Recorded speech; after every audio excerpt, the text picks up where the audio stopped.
The Amazon is the world's Amazon is the world's largest tropical rain forest. ये जो Amazon जंगलों के नाम के पहले द लगता है. The Amazon is the world's largest tropical rain forest. दुनिया का सबसे बड़ा ट्रॉपिकल रेन फॉरेस्ट है. जो ट्रॉपिकल एरिया होता है उसमें जहाँ बहुत बारिश होती है, बहुत घना होता है, ऐसे फॉरेस्ट को बोलते हैं. It is dash the size of the continent of Australia. It is spatially, similarly, roughly. Sorry.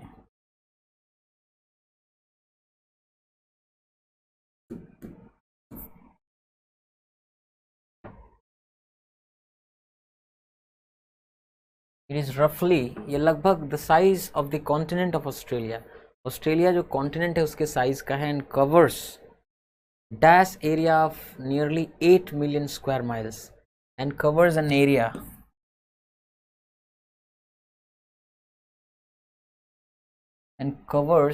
Area of nearly 8 million square miles. लगभग 8 मिलियन स्क्वायर माइल्स का एक एरिया कवर करता है ये.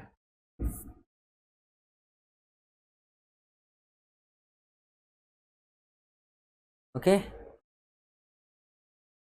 थोड़ी देर के लिए हैंग कर गया है. The Amazon rain forest gets its life from the dash Amazon river. जो Amazon रेन फॉरेस्ट है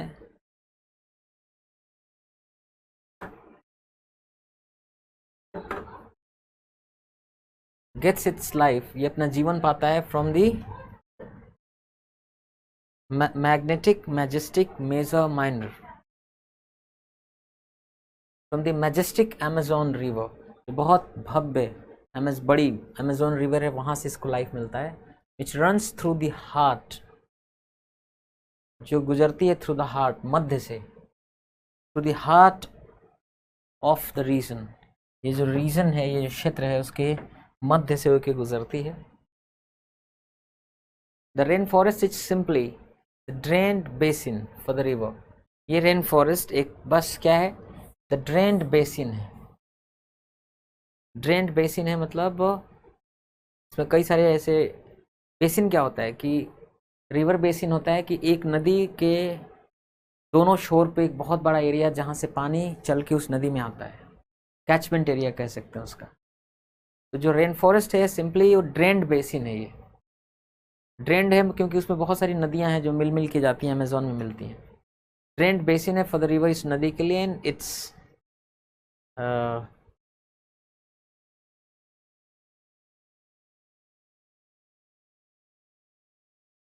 तो ये रेन फॉरेस्ट सिंपली एक ड्रेन्ड बेसिन है फॉर द रिवर, इस नदी के लिए. एंड इट्स ट्रिब्यूटरीज के लिए, इसके जो सहायक नदियां हैं उनके लिए. Vast forest consist of 4 layers. ये इतना बड़ा जो फॉरेस्ट है 4 लेयर्स से बना हुआ है. Each featuring its own ecosystems. और हर इसमें से हर एक फीचर करता है, दिखाता है, रखता है अपना खुद का ecosystem. And specially adapted plants and animals. और एक खास तौर से एडाप्ट कर लिए हैं उस क्षेत्र के हिसाब से ऐसे प्लांट्स और एनिमल्स रखता है. ये vast forest consist of 4 layers. इसके 4 लेयर्स हैं और हर जो लेयर है फीचर करता है, रखता है अपना खुद का इकोसिस्टम. और स्पेशली एडाप्टेड, जो विशेष रूप से उसी के हिसाब से ढले हुए प्लांट्स एनिमल्स को रखता है. A market place is always a buzz with activity. कोई भी मार्केट प्लेस या बाजार होता है हमेशा ए बज़ विद एक्टिविटी होता है, क्रियाकलापों से भरा होता है, गुज बजा रहा होता है, मतलब बहुत सारी गतिविधियाँ हो रही होती हैं. It is especially dash a visit, asset a visit, value a visit, worth a visit, credit a visit. It is especially एक खास तौर से worth a visit होता है, विजिट करने योग्य होता है. in the evenings, शामों के समय. a dash range of items, a narrow मतलब होता है संकीर्ण. अच्छा, asset मतलब होता है संपत्ति, वैल्यू मूल्य, worth something मतलब के कीमत का, के योग्य. वर्थ विजिटिंग जाने योग्य, वर्थ गोइंग जाने योग्य, वर्थ सीइंग देखने योग्य, वर्थ सेलिंग बेचने योग्य, वर्थ बाइंग खरीदने योग्य. क्रेडिट का मतलब होता है श्रेय. क्रेडिट का मतलब कर्जा भी होता है, लेना जो आप लेते हैं, लोन. तो dash range of items. Narrow मतलब संकीर्ण, शॉर्ट मतलब छोटा, साइज में, हाइट में। वाइड मतलब चौड़ा, टॉल मतलब बहुत बड़ा या ऊंचा खूब। तो a dash range of items, a wide range of items, बहुत तरह के आइटम्स आर ऑन डिस्प्ले, दिखाए जा रहे होते हैं, डिस्प्ले पे होते हैं। Dash and getting a satisfactory dash give the necessary sense of dash to the bored housewife and bring a smile on her face. Dash and getting a satisfactory dash. Debating, debate करना, बहस, snatching, छीन लेना, fighting, लड़ना, bargaining, मोल भाव करना. Bargaining and getting a satisfactory deal, contract, case, pact. Deal मतलब सौदा. Contract मतलब एक समझौता. Case मुकदमा. पैक्ट मतलब संधि. तो बार्गेनिंग तोल मोल करना, and getting a satisfactory deal, और एक संतोषजनक डील या सौदा प्राप्त करना. गिव द नेसेसरी सेंस, वो देता है वो आवश्यक सेंस, भाव देता है, ऑफ अचीवमेंट, उपलब्धि का, कि मुझे कुछ अचीव हुआ. तो अचीवमेंट का एक नेसेसरी सेंस देता है टू द बोर्ड हाउसवाइफ, ऐसी हाउसवाइफ्स जो बोर्ड हो गई उनको. And bring a smile on her face, और उसके फेस पे, bring a smile to her face, उसके चेहरे पे एक स्माइल लेके आता है ये. क्रिएशन मतलब होता है सृजन, किसी चीज़ का पैदा करने की क्रिया. एक्सर्शन मतलब होता है काफ़ी मेहनत, एक्सर्ट करना, डालना, डालने की क्रिया. इम्प्रूवमेंट मतलब होता है सुधार. अचीवमेंट मतलब उपलब्धि. People from all dash of life, all walks of life. Step मतलब कदम. टूर्स, टूर मतलब पर्यटन. पार्ट मतलब हिस्सा. वॉक मतलब क्षेत्र. People from all walks of life, लोग from all walks of life, जीवन के हर क्षेत्र से. रिच एंड पुअर, चाहे अमीर चाहे गरीब, अमीर और गरीब दोनों. Dash shoulders with each other, रब शोल्डर्स. रब शोल्डर्स का मतलब होता है साथ में जब आप चल रहे हैं, काम कर रहे हैं, तो आपका शोल्डर क्या टकरा रहा है, रगड़ रहा है. जॉइन मतलब जोड़ना. पैट मतलब थपकी देना. रब मतलब रगड़ना. स्वाइप मतलब होता है ऐसे ऐसे करना, स्वाइप, एक झटके से मूवमेंट के साथ हिलाना, खींचना कोई चीज. From their busy dash, from their busy system, schedule, pattern, custom. From their busy schedule, अपने बिजी शेड्यूल से. क्या पीपल फाइंड टाइम, यहाँ लोगों को मिलता है वक्त. To dash a greeting, to exchange a greeting, एक दूसरे के साथ सलाम दुआ एक्सचेंज करें. विद फ्रेंड्स एंड नेबर्स, दोस्तों से, पड़ोसियों से. पैटर्न एक ढांचा. कस्टम रिवाज. डिस्प्ले प्रदर्शनी. ट्रांसफर एक्सचेंज अदला बदली. रिटर्न वापस करना, वापस करने की क्रिया. रेकलेस यंग मैन, ऐसा नौजवान व्यक्ति जो रेकलेस है, मतलब सोचे विचारे बिना काम करता है. ऐसा young man was dash for the debts incurred by him. The reckless young man was liable for the debts. Liable मतलब जिम्मेदार.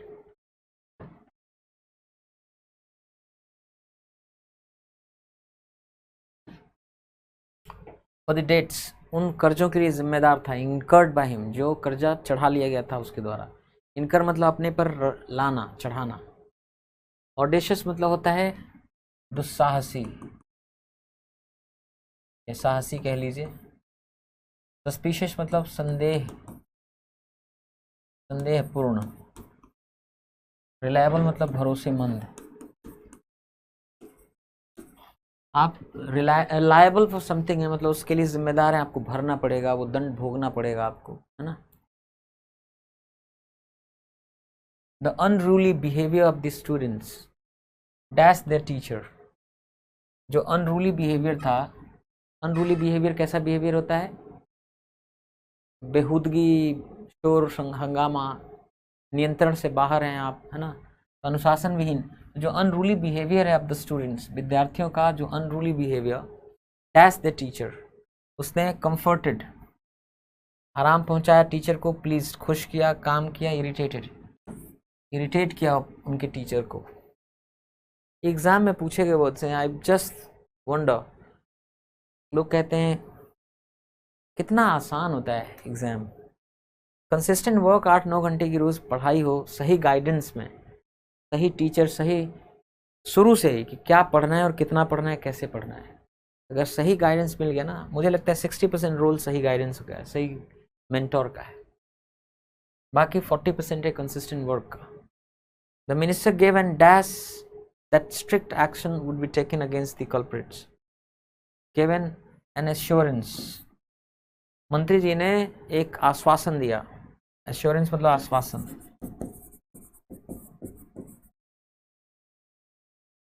एम्बिशन मतलब होता है आकांक्षा या महत्वाकांक्षा।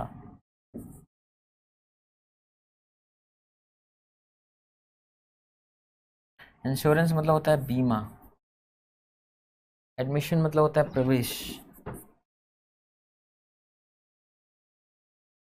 मिनिस्टर ने दिया एक आश्वासन, एश्योरेंस दिया that strict action will be taken, strict action लिया जाएगा अगेंस्ट द कल्प्रिट्स, कल्प्रिट्स या दोषियों के खिलाफ। She was loved by her employees, उसे पसंद किया जाता था उसके कर्मचारियों द्वारा। For her insolence, benevolence, malevolence, condolence. Insolence का मतलब होता है धृष्टता, बदमाशी।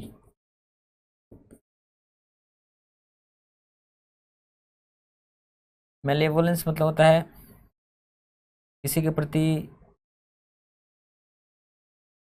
आप किसी का अहित चाहते हैं, उसके प्रति आपके मन में घृणा भाव।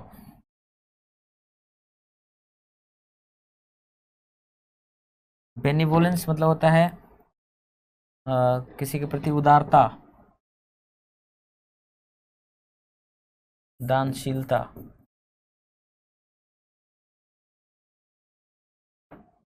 कंडोलेंस मतलब होता है किसी को जो है कंडोलेंस, मर जाने के बाद उसको कंडोलेंस ऑफर करते हैं, क्या बोलते हैं उसको, श्रद्धांजलि, अंतिम श्रद्धांजलि।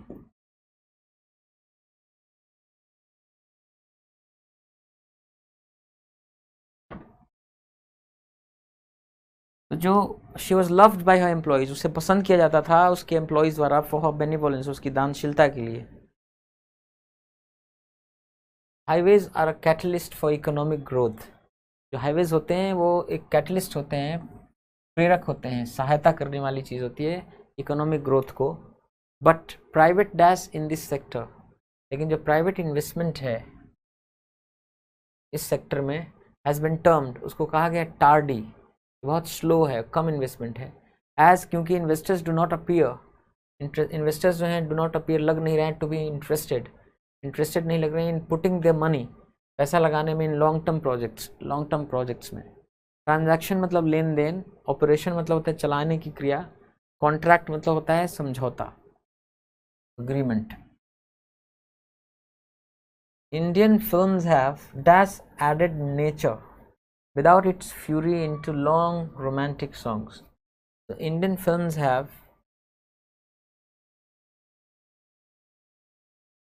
frequently, अक्सर उन्होंने ऐड किया है नेचर को, प्रकृति को दिखाया है, विदाउट इट्स फ्यूरी, बिना इसके गुस्से के रूप में, तूफान, बाढ़, बवंडर, ये सब नहीं दिखाया है।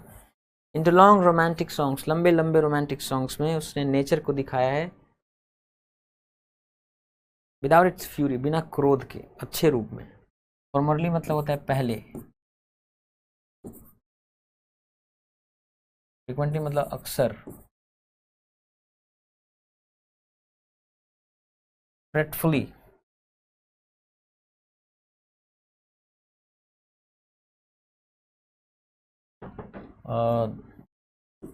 अप्रिय रूप से,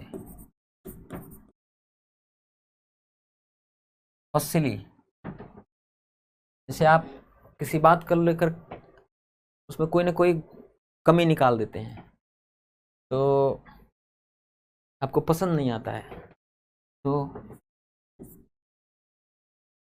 असंतोष प्रकट करते हुए।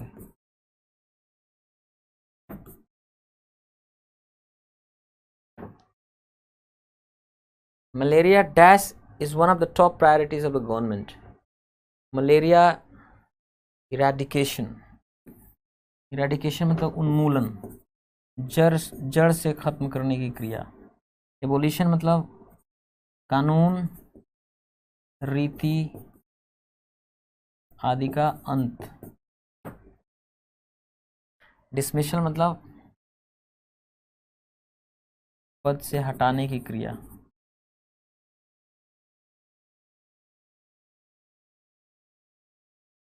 एक्सक्लूजन मतलब बाहर करने की क्रिया।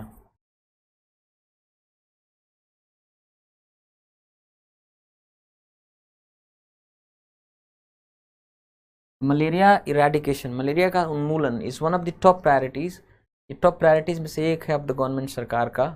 सेट द मिनिस्टर, मंत्री ने कहा। Now we have got 4 sentences and we have to arrange them in the proper sequence so as to make a meaningful paragraph. She is the athlete who ran as fast as a bullet. वो athlete है, वो athlete है who ran, जो दौड़ी, as fast, इतना तेज as a bullet, जितना की गोली, in the 400 meter race, 400 meter वाली रेस में, at the world under 20 championship, world under 20 championship में इन 2018, 2018 में।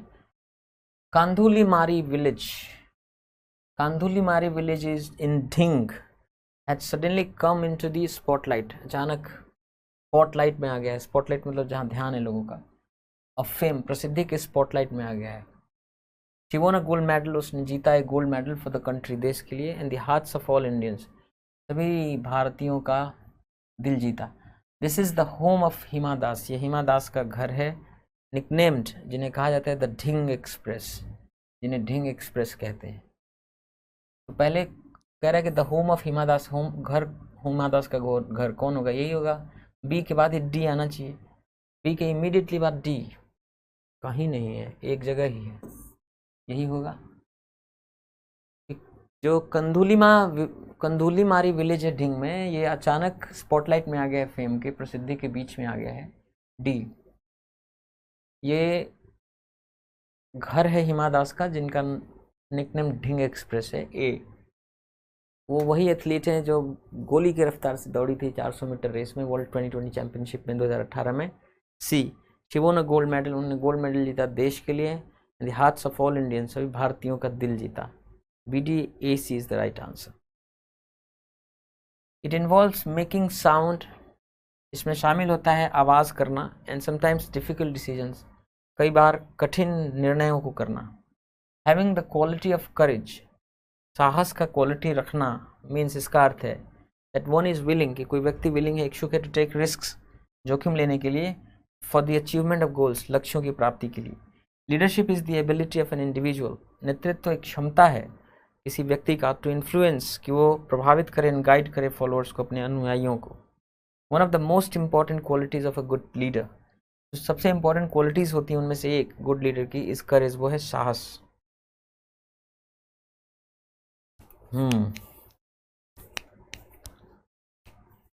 सबसे पहले होगा कि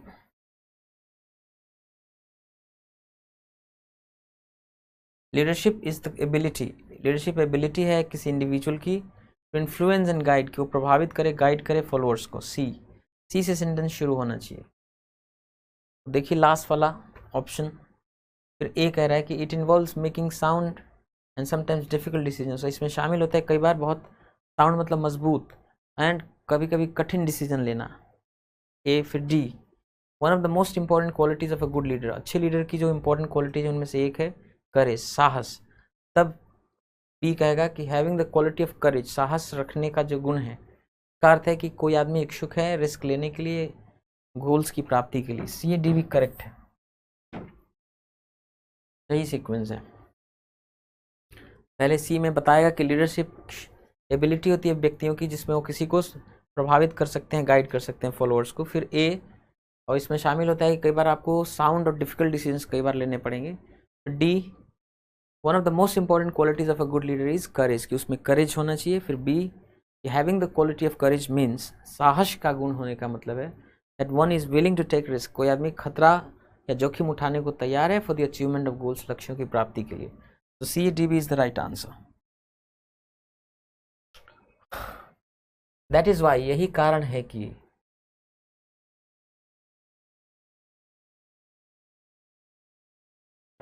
यहाँ ये छूट गया क्या,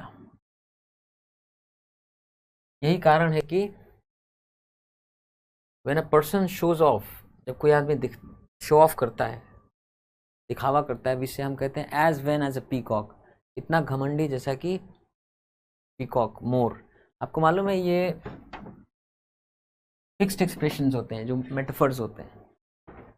अब अपने से कुछ भी नहीं बोल सकते हैं, एज वेन एज अ रामन नहीं बोल सकते, एज वेन एज रामन नहीं बोल सकते, as vain as peacock fixed है, बहुत घमंडी, मोर की तरह घमंडी। इट गिव्स अस, ये हमें देता है द इम्प्रेशन, ये छाप देता है, ये भाव देता है of being a very proud bird, कि बहुत ही घमंडी बर्ड है। द फैक्ट इज दैट, लेकिन बात तथ्य यह है कि the peacock is not vain, मोर घमंडी नहीं होता है, डिस्प्लेज इट्स प्लमेज, ये अपने प्लमेज को, अपने पंखों को ऐसे दिखाता है टू अट्रैक्ट द पीहेन, मोरनी को आकर्षित करने के लिए। व्हेन द पीकॉक डांसेस, जब मोर नाचता है, इट स्प्रेड्स इट्स फेदर्स, अपने पंखों को फैला लेता है। तो सबसे पहले डी होगा कि जब मोर नाचता है अपने पंखों को फैला लेता है। फिर it gives us the impression, ये हमें इम्प्रेशन देता है कि ये बहुत प्राउड बर्ड है। डी के बाद बी, डी के बाद बी, यही सही है। फिर जब मोर नाचता है तो अपने पंख फैला लेता है। बी, ये हमें छाप देता है, भाव देता है कि बहुत प्राउड बर्ड है। फिर ए, यही कारण है कि पर्सन जब कोई दिखावा करता है तो हम उसको कहते हैं as vain as a peacock, की बहुत घमंडी। फिर लास्ट में सी, लेकिन फैक्ट यह है कि पीकॉक घमंडी नहीं होता, ये अपने प्लमेज को डिस्प्ले करता है पीहेन को अट्रैक्ट करने के लिए। वन विंटर इवनिंग, एक जाड़े के ऋतु में शाम की बात है। टाइगर वॉज वेरी हंग्री, वो बाघ बहुत भूखा था। As he could find nothing, क्योंकि वो पा सका कुछ भी नहीं टू हंट, शिकार करने के लिए। On the mountain lived a ferocious tiger, उस पहाड़ पे रहता था एक बहुत खूंखार बाघ। हुरोड हुज रोर, जिसका गर्जना would make every villager tremble, हर गांव वाले को कंपवा देता था। So he decided to creep down into the village, इसलिए उसने निर्णय लिया कि वो चुप्पे चाप डाउन इन द विलेज, गांव में उतर के जाएगा, टू गेट समथिंग, कुछ पाने के लिए, टू ईट, खाने के लिए। There was a small quiet village, एक छोटा सा जो शांत गांव था, at the base of a mountain, उस एक माउंटेन के तराई में। पहले डी होगा कि एक छोटा सा गांव था एक माउंटेन की तराई में। फिर बी, ऑन द माउंटेन, उस पहाड़ पे रहता था एक फेरोशियस टाइगर, जिसके गर्जना से हर विलेजर कांप जाता था। D B. और ई, एक विंटर शाम को टाइगर भूखा था, वो कुछ नहीं पा सका शिकार के लिए। फिर सी, वो इसलिए वो डिसाइड किया कि वो नीचे उतर के जाएगा गांव में, to get something to eat, खाने के लिए, कुछ पाने के लिए। तो D B A C is the correct sequence of sentences.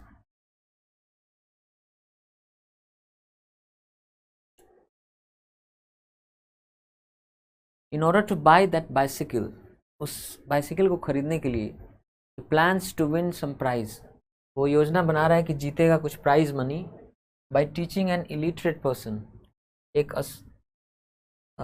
अशिक्षित व्यक्ति को पढ़ा के, how to read and right, कि कैसे पढ़ें और लिखें। ही नीड्स द बाइसिकल, उसे ज़रूरी है एक साइकिल की, to win the bicycle race, bicycle race जीतने के लिए, which would help pay off, जो सहायता करेगा उसको पे ऑफ करने में, चुकाने में, हिज फादर्स डेट, अपने पिता के कर्ज को। द फिल्म डाउच, ये जो फिल्म डाउच है, is about a young Iranian village boy, एक जवान ईरानियन विलेज बॉय के बारे में। But the only illiterate person is a 90-year old woman, लेकिन एकमात्र शिक्षित महिला है 90 वर्ष की एक बुढ़िया, हु इज इल टेम्पर्ड, जो बहुत गुस्सैल है, and doesn't wish to learn anything, चाहती नहीं कुछ भी सीखने का।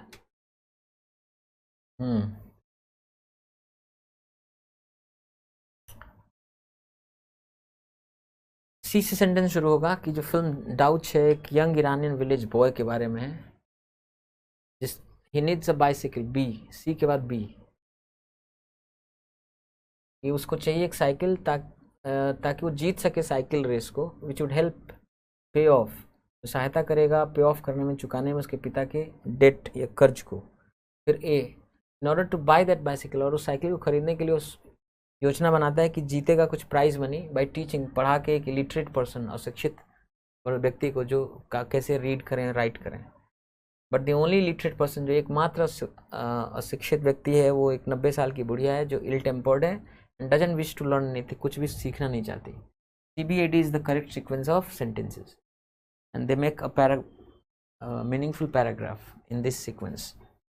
इस सीक्वेंस में उनसे एक पैराग्राफ बनता है जो मीनिंगफुल है। इसमें दो ऑप्शन हैं जो सी से शुरू हो रहे हैं। तो सी सेंटेंस क्या है? दे ऑल्सो हैड अ चिकन, उनके पास एक चिकन भी था, विच प्रोवाइडेड द फैमिली, यानी पहले ये नहीं होगा, देख लेते हैं। दे ऑल्सो हैड अ चिकन, उनके पास एक चिकन था, मुर्गा, जो प्रोवाइड करता था फैमिली को एग्स, मुर्गी थी, एग्स देती थी। But still they were hungry, फिर भी वो भूखे रहते थे। दे ग्रू कैबेजेस, वो पत्ता गोभी उगाते थे, एंड कैरेट्स, गाजर, इन देयर बैकयार्ड, अपने पीछे वाले जो खाली जगह में, आंगन में। The family was very poor, परिवार बहुत गरीब था, एंड वॉज ऑलवेज हंग्री, हमेशा भूखा रहता था, because there was war on, क्योंकि एक युद्ध था जो जारी था, चल रहा था, ऑन था।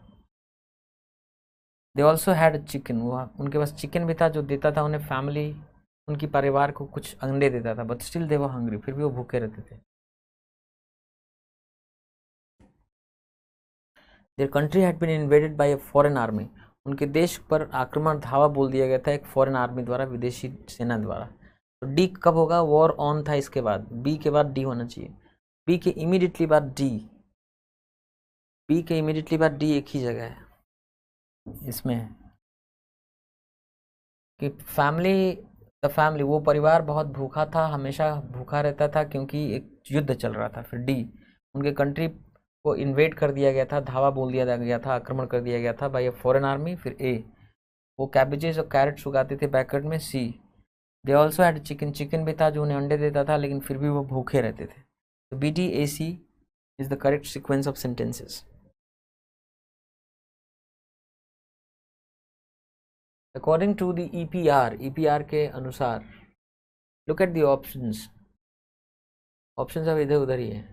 According to the EPR, EPR के अनुसार द कॉर्पोरेशन एक्सपेक्ट्स, ये जो कॉर्पोरेशन या नगर निगम या कॉर्पोरेशन जो भी हो, वो एक्सपेक्ट करता है such manufacturers to develop a collect back system, तो डेवलप करें कलेक्ट बैक सिस्टम, कि वापस कलेक्ट करने का system for plastic waste, plastic के कचड़े के लिए। The municipal corporation has introduced the extended producers responsibility, municipal corporation ने लागू किया है, लाया है एक एक्सटेंडेड प्रोड्यूसर्स रिस्पॉन्सिबिलिटी EPR और producers and generators of plastic waste, ऐसे लोगों के लिए जो प्रोड्यूस करते हैं, जनरेट करते हैं प्लास्टिक कचड़ा, उनके लिए।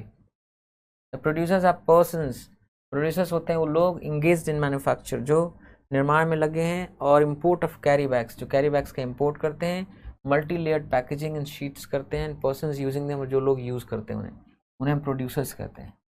दे मस्ट फॉर्मुलेट अ प्लान, उन्हें बनाना होगा एक प्लान टू कलेक्ट, ताकि वो कलेक्ट करें रीयूजेबल वेस्ट, रीयूजेबल वेस्ट को जनरेटेड फ्रॉम देयर प्रोडक्ट्स, जो उनके प्रोडक्ट से जनरेट होता है, with in a prescribe time frame, एक लिमिटेड टाइम फ्रेम के भीतर। तो सबसे पहले तो होगा बी कि म्यूनिसिपल कॉर्पोरेशन ने ये EPR नाम की चीज़ प्रोड्यूसर्स और जनरेटर्स ऑफ प्लास्टिक वेस्ट के लिए लागू किया है। EPR के अनुसार कॉर्पोरेशन एक्सपेक्ट करता है कि ऐसे manufacturers develop a collect back system for plastic waste.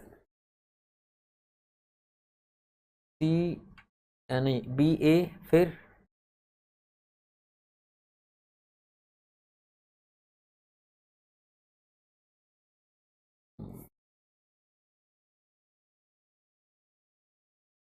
producers are persons engaged in manufacture, import, persons using them. They must formulate a plan to collect reusable waste.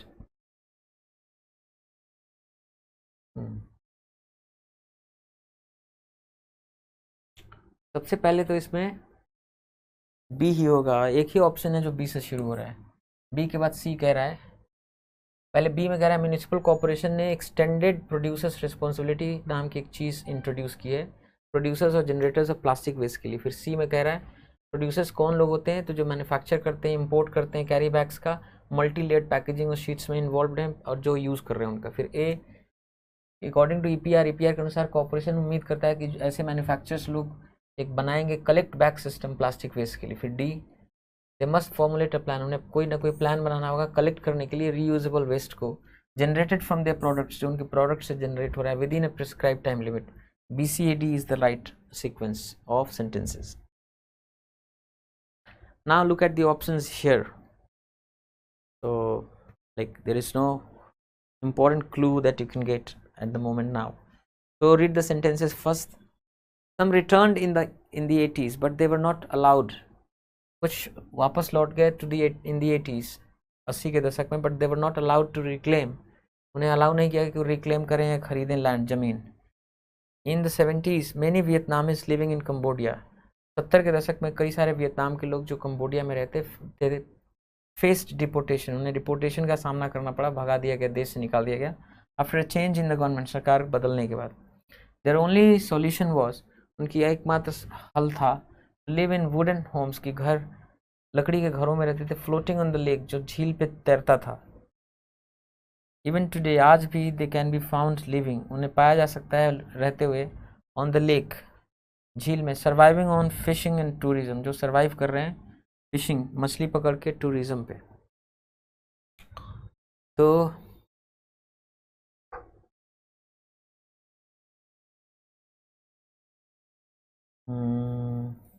सबसे पहले होगा B. 70 के दशक में कई सारे वियतनामीज जो कम्बोडिया में रहे थे और डिपोर्टेशन का सामना करना पड़ा जब सरकार बदला, तो फिर कुछ वापस लौटे 80 में, लेकिन उनको अलाउ नहीं किया गया कि वो लैंड खरीद सकें, रिक्लेम कर सके। बी ए तो एक ही है, BACD। फिर सी हो जाएगा कि उनका एकमात्र सॉल्यूशन था कि वो वुडन होम्स पे रहे जो लेक पे तैरता रहे। फिर डी, आज भी वो पाए जा सकते हैं, लिविंग ऑन द लेक, वो झील पे ही रह रहे हैं, सर्वाइविंग ऑन फिशिंग, जो फिशिंग करके सर्वाइव कर रहे हैं, टूरिज्म पे सर्वाइव कर रहे हैं, BACD। He told you that he had not known that it was your birthday that day. He told you, उसने तुम्हें बताया, that he had not known, उसको नहीं मालूम चला था, that it was your birthday that day, कि उस दिन तुम्हारा बर्थडे था। He said to you, उसने तुमसे कहा, I do not know, I did not know, मुझे नहीं मालूम था, that it is your birthday today. He told you that he had not known, उसको नहीं मालूम था, that it was your birthday, कि तुम्हारा बर्थडे था that day, उस दिन। That's the right answer. The manager lauded the salesman. Manager ने प्रशंसा की उस सेल्समैन की, विक्रेता की, एंड सेड दैट, और कहा कि his performance had been exceptional, कि उसका परफॉर्मेंस जबरदस्त था। तो प्रशंसा किया कि जबरदस्त था तुम्हारा परफॉर्मेंस, हैड बीन रहा था, well done, your performance has been exceptional. Manager said to the salesman, well done, शाबाश, your performance has been exceptional, तुम्हारा परफॉर्मेंस रहा है बहुत असाधारण, एक्सेप्शनल, जबरदस्त।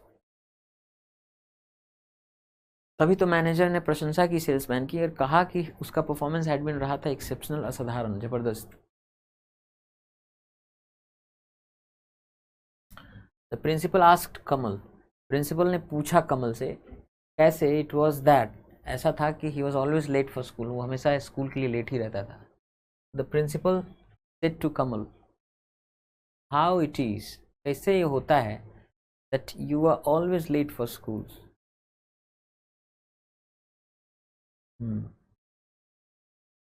How it is?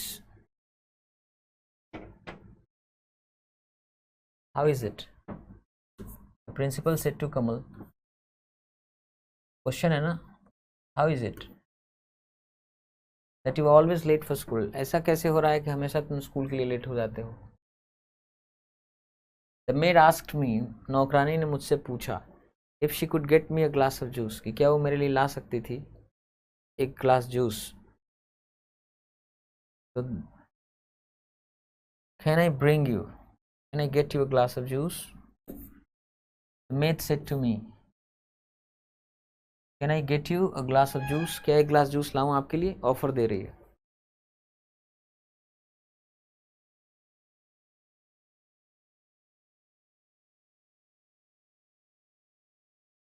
The animal resemble with a cat, resemble का मतलब ही होता है के तरह दिखना, ये ट्रांजिटिव वर्ब होता है, इसके बाद कोई प्रपोजिशन नहीं आता, सीधे ऑब्जेक्ट आता है। तो the animal resembled a cat, वो एक कैट की तरह दिख रहा था। They stopped to laugh as soon as the teacher entered the classroom, stop to do something का मतलब होता है रुक जाना कोई काम करने के लिए, जब इन्फिनेटिव आता है मतलब वो काम करने के लिए रुक जाना, और जब वर्ब का आईएनजी फॉर्म आता है मतलब वो काम कर रहे थे रोक दिया, छोड़ दिया आपने, तो हंस रहे थे छोड़ दिया, इसके लिए होगा इट स्टॉप्ड लाफिंग, वो हंसना रोक दिए, एज सुन एज जैसे ही the teacher entered the classroom, वो क्लासरूम में घुसे। Scarcely had the passengers boarded the plane, अभी मुश्किल से पैसेंजर्स ने सवारी करी ही थी प्लेन की, हार्डली स्कार्सली व्हेन होता है when the captain welcome them, जब कप्तान ने उनका स्वागत किया, मतलब जैसे ही वो लोग बोर्ड किए प्लेन को, कप्तान ने उनका स्वागत किया। ठीक है, में कोई एरर नहीं है।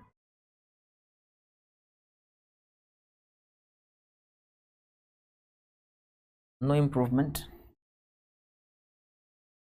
Correctly spelled word bureaucracy, bureaucracy की स्पेलिंग ब्यूरोक्रेसी।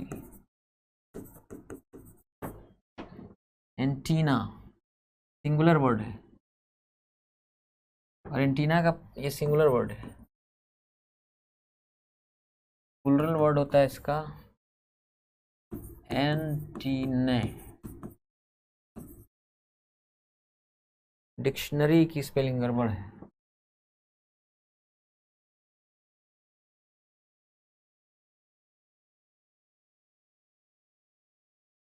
डबल एन होना चाहिए,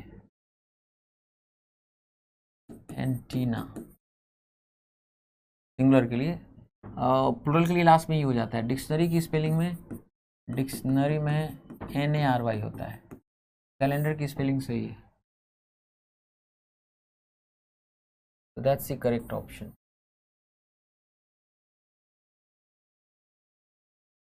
Machiavellian, Machiavellian,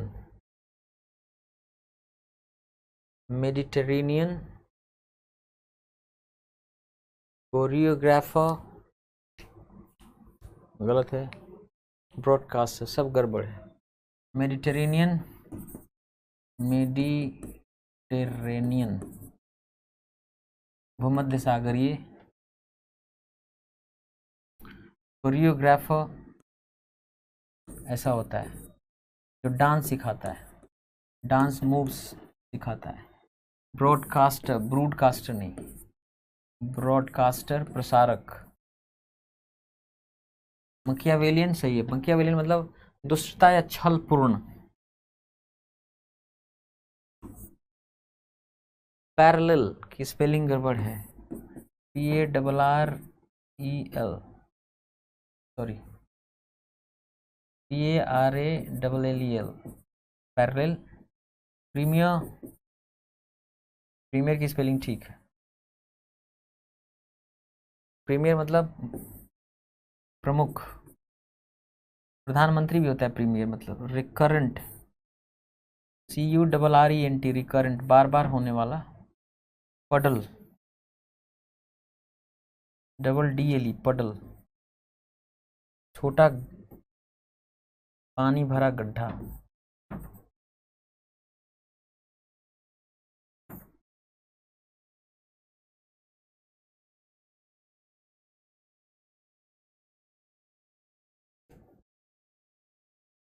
Twiddling one's thumbs, twiddling one's thumbs,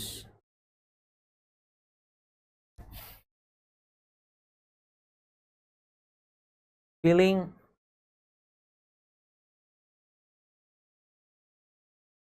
angry, feeling sad, feeling bored, feeling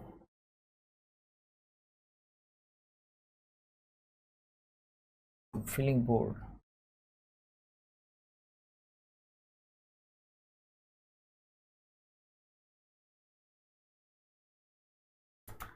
I don't know, I am not sure twiddle one's thumb का क्या मतलब होता है, but I just guessed. I tell you tomorrow for sure. To be light years away, बहुत दूर होना।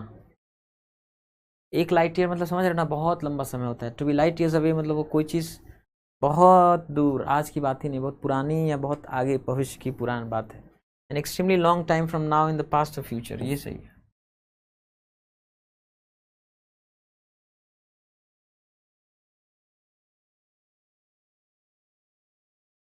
अ person who thinks that, एक व्यक्ति जो सोचता है कि bad things are more likely to happen, बुरी चीज़ें ज़्यादा संभावित है होने की, और हु एम्फेसाइजेस, जो जोर देता है the bad part of the situation, situation के बैड पार्ट पे, अरे इसमें तो ये समस्या है वो समस्या, निराशावादी होता है, पेसिमिस्ट होता है। कंप्लेनर, शिकायत करने वाला। मिज़ेंथ्रोपिस्ट, मानवद्वेषी, जो व्यक्ति को पसंद नहीं करता, शंका की दृष्टि से देखता है। ऑप्टिमिस्ट, तो आशावादी, जो हमेशा जो पॉजिटिव साइड ऑफ सिचुएशन है उसको ध्यान देता है। Dynamic campaign for political, social और रिलीजियस चेंज, राजनीतिक, सामाजिक या धार्मिक परिवर्तन के लिए एक डायनेमिक कैंपेन है, एक बहुत ही जबरदस्त प्रचार अभियान, क्रूसेड। म्यूटिनी मतलब होता है विद्रोह, सैनिकों का। कॉन्फ्लिक्ट मतलब होता है युद्ध, टकराव। वॉर मतलब होता है युद्ध। परसुएड मतलब होता है अभियान। A specialist of the diseases of the nose, जो नाक की बीमारियों का स्पेशलिस्ट होता है वो कौन होता है? राइनोलॉजिस्ट। ऑफ्थाल्मोलॉजिस्ट आंख का होता है, आई डॉक्टर होता है। डर्मेटोलॉजिस्ट स्किन डॉक्टर होता है। ऑन्कोलॉजिस्ट कैंसर का होता है, कैंसर का डॉक्टर होता है। ये होता है नोज का।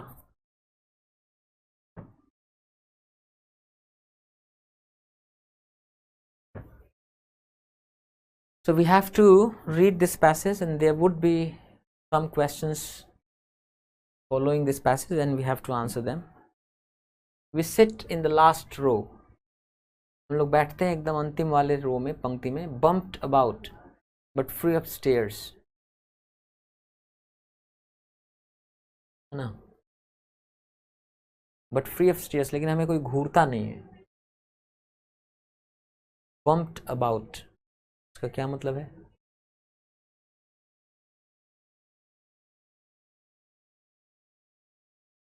bumped about but free of stairs, बाकियों से ऊंचे रहते हैं, है ना? उभरा हुआ सीट रहता है, लेकिन स्टेयर्स से हम लोग फ्री रहते हैं। द बस रोल्स, अच्छा बम्प्ड अबाउट, झटके भी लगते हैं, झटके से इधर उधर हिल रहे होते हैं, बट फ्री ऑफ स्टेयर्स, लेकिन कोई देखता नहीं हमें। The bus rolls out of the dull cross roads of the city, जो बस है रोल्स आउट, चलती जाती है, of the dull cross roads, बहुत नीरस, जहाँ कोई नहीं, ऐसे चौराहों से ऑफ द सिटी, शहर के गुजरती है। And we are soon in the open country side, और हम लोग जल्दी ही खुले हुए ग्रामीण क्षेत्र में आते हैं। विद फील्ड्स ऑफ सनफ्लावर्स, जहाँ सूरजमुखी के खेत होते हैं। As far as the eye can see, इतना दूर जितना कि आंखें देख सकती है। Their heads all facing us, और उनके सबके हेड्स हमें फेस कर रहे होते हैं। Where there is no water, जहाँ कोई पानी नहीं है। The land reverts to the desert, जो जमीन है वापस बदल के डेजर्ट या रेगिस्तान हो जाता है। While still on level ground, जबकि अभी भी हम लेवल ग्राउंड, समतल ग्राउंड पे होते हैं। We see in the distance, हम लोग दूर देख रहे होते हैं। The tall range of the Mount Bogda, हमें बहुत लंबा रेंज, बहुत ऊंचा जो श्रेणी है माउंट बोगडा दिख रहा होता है। अब एब्रप्ट, अचानक उभरा हुआ, लाइक ए शाइनिंग प्रिज्म, जैसे चमकता हुआ प्रिज्म हो। लेड हॉरिजॉन्टली, जिसे बिछा के रख दिया गया हो, हॉरिजॉन्टली खड़ा करके। On the desert surface, desert surface पे, रेगिस्तान के सतह पे। It is over 5000 metres high, ये लग 5000 मीटर से ज़्यादा ऊंचा है। And the peaks are under permanent snow, और इसके जो पीक्स हैं, चोटियाँ हमेशा परमानेंट स्नो से भरी रहती हैं, स्थायी रूप से इस पे बर्फ होता है। इन पावरफुल कॉन्ट्रास्ट, बहुत ज़बरदस्त कॉन्ट्रास्ट है, ऑपोजिट है, टू द फ्लैट डेजर्ट, उस समतल मरुस्थल के ऑल अराउंड जो चारों ओर होता है। Lake, Heaven Lake lies part of the way up this range. Heaven Lake, Heaven Lake नाम का एक झील है, स्थित है part of the way up this range. जब इस रेंज पे आप चढ़ रहे होते हैं तो रास्ते में ही about 2000 meters above sea level, जो 2000 मीटर ऊपर है सी लेवल से, at the foot of one of the highest snow peaks, जो one of the highest snow peaks हैं उसके एक फुट पे है ये।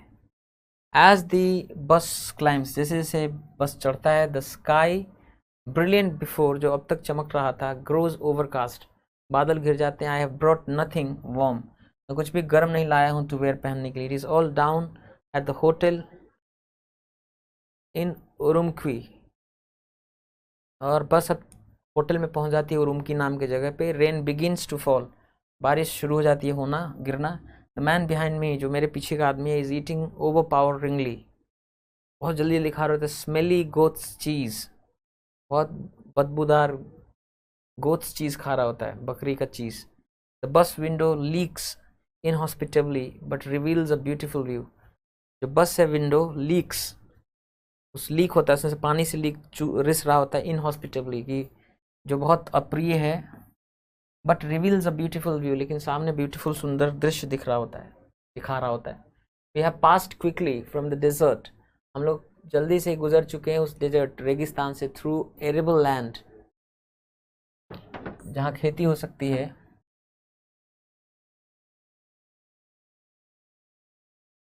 To pasture and the ground is now green with arable land। तो हम लोग क्विकली गुजर चुके हैं फ्रॉम द डिजर्ट, रेगिस्तान से, थ्रू एरेबल लैंड, ऐसे जमीन जहाँ जिसकी खेती हो सके, टू पास्चर, जहाँ चारागाह हो, and the ground is now green, और अब जमीन हरी हरी भरी है विद ग्रास, घास से। The slopes dark with pine, जो स्लोप्स हैं, जिसके ढाल हैं पहाड़ के, वो अंधेरे हैं पाइन के पेड़ों की वजह से, देवदार के पेड़ों की वजह से। फ्यू कैटल ड्रिंक, कुछ मवेशी पी रहे होते हैं, एट अ क्लियर स्ट्रीम, एक साफ पानी धारा से, flowing past moss covered stones, जो मॉस ग्रीन कलर का एक काई जैसा होता है, उससे जो कवर्ड स्टोन्स पत्थर हैं उससे होके बह रही है, उस साफ पानी को पी रहे हैं। It is a Constable landscape, एक कॉन्स्टेबल लैंडस्केप है, दृश्य है, भूदृश्य। The stream changes into a white torrent. Constable landscape का क्या मतलब होता है? I don't no.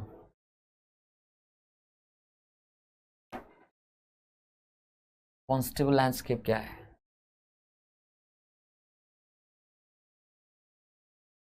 The stream changes into a white torrent, ये जो धारा है बदलती है वाइट टोरेंट, सफ़ेद कलर की एक तेज़ धारा में। And as we climb higher, और जैसे जैसे हम ऊपर चढ़ते हैं, I wish more and more, और मैं ये इच्छा करता हूँ ज़्यादा से ज़्यादा, that I had brought with me, मैं लाया होता समथिंग वार्मर, कुछ ज़्यादा गर्म, than the pair of shorts, बजाय ये जो हाफ पैंट के पेयर्स हैं, that have served me so well, जो अब तक अच्छा काम किया है इन द डेजर्ट, रेगिस्तान में। The stream which we are told rises in Heaven Lake, ये जो धारा है विच वी आर टोल्ड, जो हमें बताया जाता है राइजेज इन हेवन लेक, ये हेवन लेक में पैदा होती है, डिसअपियर्स हो, खत्म हो जाती है। And we continue our slow ascent, और हम धीरे धीरे अपनी चढ़ाई जारी रखते हैं। अबाउट नून, दोपहर के आसपास, we arrive at Heaven Lake, हम हेवन लेक पे पहुंच जाते हैं। And look for a place, कोई जगह ढूंढ रहे होते हैं, to stay at the foot, हम उसके फुट के पास रहें, which is the resort area, जो कि रिजॉर्ट एरिया है। We get a room in a small cottage, हमें एक रूम मिलता है छोटे से कॉटेज में। And I am happy note that, और देख के मुझे खुशी होती है कि देर आर थिक क्विल्स, मोटी रजाई हैं ऑन द बेड पे। Standing outside the cottage, cottage के बाहर खड़े होकर, वी सर्वे आर सराउंडिंग्स, हम लोग सर्वेक्षण करते देख रहे होते हैं अपने आसपास के माहौल चीज़ों को। हेवन लेक इज लॉन्ग, लंबा, sardine shaped and fed by snow melt from a stream, sardine shape, sardine के आकार का, और फेड जिसको फीड किया जाता है, उसमें पानी आता है स्नो मेल्ट से, बर्फ पिघलने से, फ्रॉम अ स्ट्रीम, एक धारा से एट इट्स हेड, जो उसके हेड पे है। The lake is an intense blue, बहुत ही तीव्र ब्लू कलर का, सराउंडेड ऑन ऑल साइड्स, चारों ओर से घिरा है, by green mountain walls, mountain wall से, डॉटेड विद डिस्टेंट शीप, जहाँ छोटे छोटे दूर दूर शीप दिख रहे होते हैं। शीप मतलब होता है भेड़, उस पहाड़ पे छोटे छोटे भेड़ दिख रहे होते हैं। At the head of the lake, जो लेक या झील है, इस तरह की झील है, सर्डाइन शेप है, उसके हेड पे, at the head of the lake beyond the delta of the flowing streams is a massive snow capped peak. एक मैसिव स्नो कैप, बर्फ से लदा हुआ पीक है, विच डोमिनेट्स द विस्ता, जो पूरे विस्ता को, दृश्य को डोमिनेट, सबसे बड़ा वही दिख रहा है। It is part of a series of peaks, और ये हिस्सा है of a series of peaks, कई सारे जो पीक्स हैं उनमें से एक हिस्सा है, दैट कल्मिनेट, जो अंततः कल्मिनेट होते हैं, परिणत होते हैं, लिटिल आउट ऑफ व्यू, जो थोड़ा नज़ारे से बाहर होता है, इन माउंट बोगडा इटसेल्फ, जो माउंट बोगटा के रूप में, मतलब ढेर सारे ऐसे ऐसे ऐसे ऐसे रहते हैं, और कोई माउंट बोगडा नाम का एक चीज़ है जो दिख नहीं रहा है, उस जाके वहाँ कल्मिनेट होते हैं। For those who live in the resort, उन लोगों के लिए जो रहते हैं इस रिजॉर्ट में, there is a small mess hall, एक छोटा सा खाने पीने वाला हॉल है, बाय द शोर, तट के निकट। वी ईट हियर समटाइम्स, हम खाते हैं कभी कभी यहाँ, एंड समटाइम्स बाई फूड, कभी कभी फूड खरीदते हैं फ्रॉम द वेंडर्स आउटसाइड, जो बाहर दुकान वाले हैं, वो सेल कबाब एंड नान, जो नान और कबाब बेच रहे थे, until the last buses leave, जब तक कि अंतिम बस जाती है यहाँ से। The kebabs cooked on skewers over charcoal braziers, जो पकाया जा रहा होता है स्क्यूअर्स पे, चारकोल ब्रेजियर होता है, चारकोल के स्टोव जैसे होते हैं, ब्रेजियर स्टोव होता है, उसके ऊपर स्क्यूअर्स पे रख के पकाए जाते हैं, और पर्टिकुलरली गुड, कुछ ज़्यादा अच्छे हैं, highly spiced and well done, बहुत मसालेदार है और अच्छे से पकाया गया उसको। हॉर्सेस मिल्क इज़ अवेलेबल, घोड़े का दूध इज़ अवेलेबल। आप सोचेंगे घोड़े का दूध कहाँ होता है, घोड़ी का, मेयर का होता है, मेयर्स मिल्क, पर नहीं, ऐसे ही पता नहीं, horses milk is available too, घोड़े का दूध भी यहाँ अवेलेबल है, from the local Kazakh herdsman, स्थानीय जो कजाक चरवाहे हैं उनसे, बट आई डिक्लाइन दिस, लेकिन मैं मना कर देता हूँ इस चीज़ को। I am so affected by the cold, मैं इतना प्रभावित हूँ ठंडी से, that mister Cow, the relaxed young man, जो रिलैक्स्ड नौजवान व्यक्ति, हु रन्स द मेस, जो मेस चला रहा होता है, lends me spare pair of trousers, एक एक्स्ट्रा पेयर ऑफ ट्राउजर्स दे देता है, सेवरल साइजेस टू लार्ज, जो कई गुना मुझसे ज़्यादा बड़ा है, बट मोर देन कंफर्टेबल, जो कंफर्टेबल से भी ज़्यादा अच्छा है। Once I am warm again, एक बार जब मैं फिर से गर्म हो जाता हूँ, I feel a pre dinner spot of energy, तो जो डिनर के पहले स्पॉट ऑफ एनर्जी होता है वो फील करता हूँ। Dinner will be long in coming, dinner will be long in coming, dinner आने में बहुत बेहतरीन। आई आस्क हिम वेदर, और मैं उससे पूछ रहा होता हूँ, whether the lake is good for swimming in, क्या लेक अच्छा है स्विमिंग करने के लिए अंदर। What is the protagonist wearing in the bus, जो प्रोटैगनिस्ट है बस में क्या पहन रहा होता है, वो तो पेयर ऑफ शॉर्ट्स पहन रहा होता है। What is the tone of the passage, passage का टोन क्या है, एजिटेटेड, बहुत व्यग्रता से भरा हुआ, सीरीन, शांत, एंग्री, गुस्से में, रोमांटिक, रोमांटिक, रोमांटिक क्यों है, जब आप अच्छे अच्छे ख्याल कर रहे होते हैं उसी को रोमांस कह रहे होते हैं, तो इतना अच्छा अच्छा ख्याल दिखा रहा होता है कि रोमांटिक है। हाँ, आपको प्रेम हो जाए उस जगह से, ऐसे इतना अच्छा वो डिस्क्राइब कर रहा है, क्योंकि that person seems to be in love with that person thing, you know. Select an appropriate title for the passage. Shorts to trousers. छोटे पैंट से ट्राउजर्स पर आगे, ये टाइटल होना चाहिए नहीं। Journey to Mount Bogda, peasant life, एक खेतिहर किसान का जीवन, लेक हेवन नहीं, जर्नी टू माउंट बोगडा, लेकिन माउंट बोगडा तक तो गए नहीं थे, लेक हेवन तक गए थे। हाँ, लेकिन माउंट बोगडा तक की तो यात्रा चल ही रही है,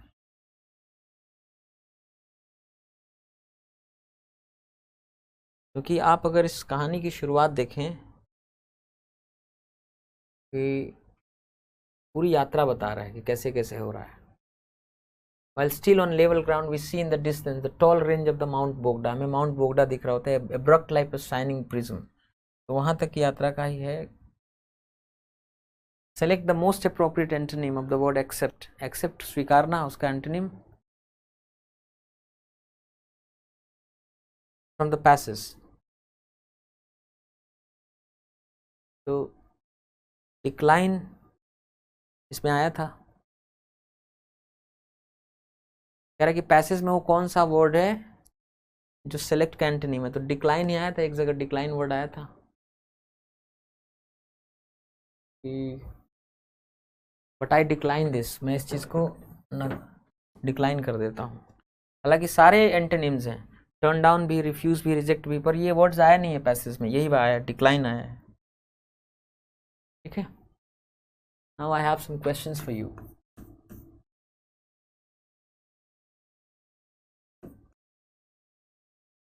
Wait till I return.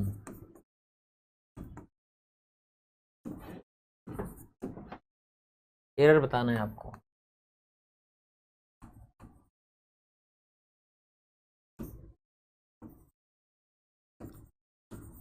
Some Mr. Sharma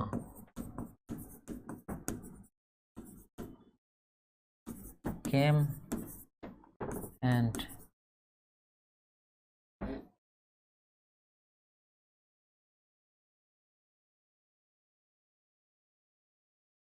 asked for a meeting.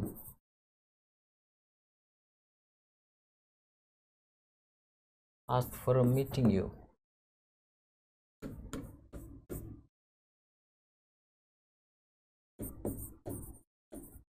He was blue with envy when he saw me, when he saw my new car.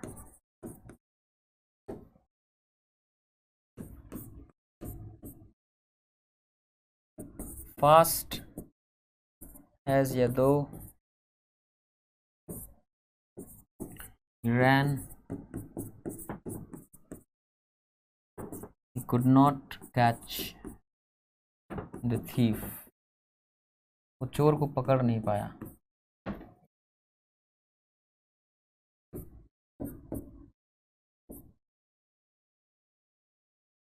तो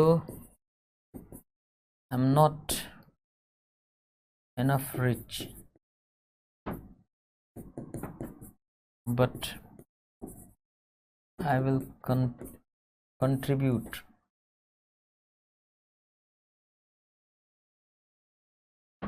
to the fund.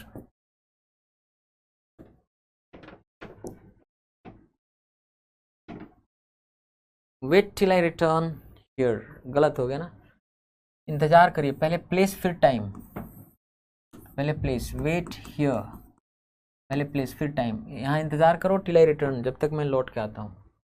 Some mister Sharma, कोई mister Sharma केम आए and asked for a meeting, वो demand कर रहे थे meeting with you, आपके साथ एक मीटिंग का डिमांड कर रहे थे।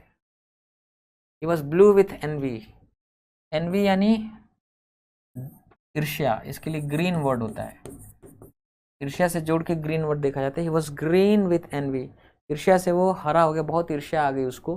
मैंने सॉ माई न्यू कार, जब उसने मेरा नया कार देखा। फास्ट एज ये दो ही रैन, यद्यपि उस तेज दौड़ा, he could not catch the thief, चोर को पकड़ नहीं पाया। No error. ये एक स्ट्रक्चर होता है जिसमें यहाँ पे आप कॉम्प्लीमेंट या एडवर्बियल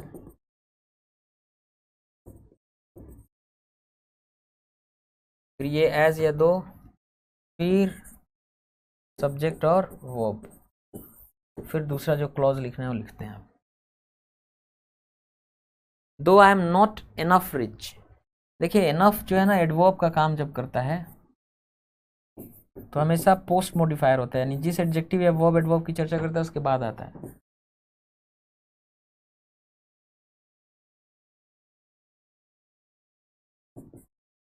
दो आई एम नॉट रिच इनफ, हालांकि मैं पर्याप्त अमीर नहीं हूं, बट फिर भी, लेकिन I will contribute to the fund, fund में मैं पैसा दूंगा। ऑल्दो या दो के साथ बट नहीं येट आता है, दो या ऑल्दो के साथ येट आता है, बट नहीं आता है।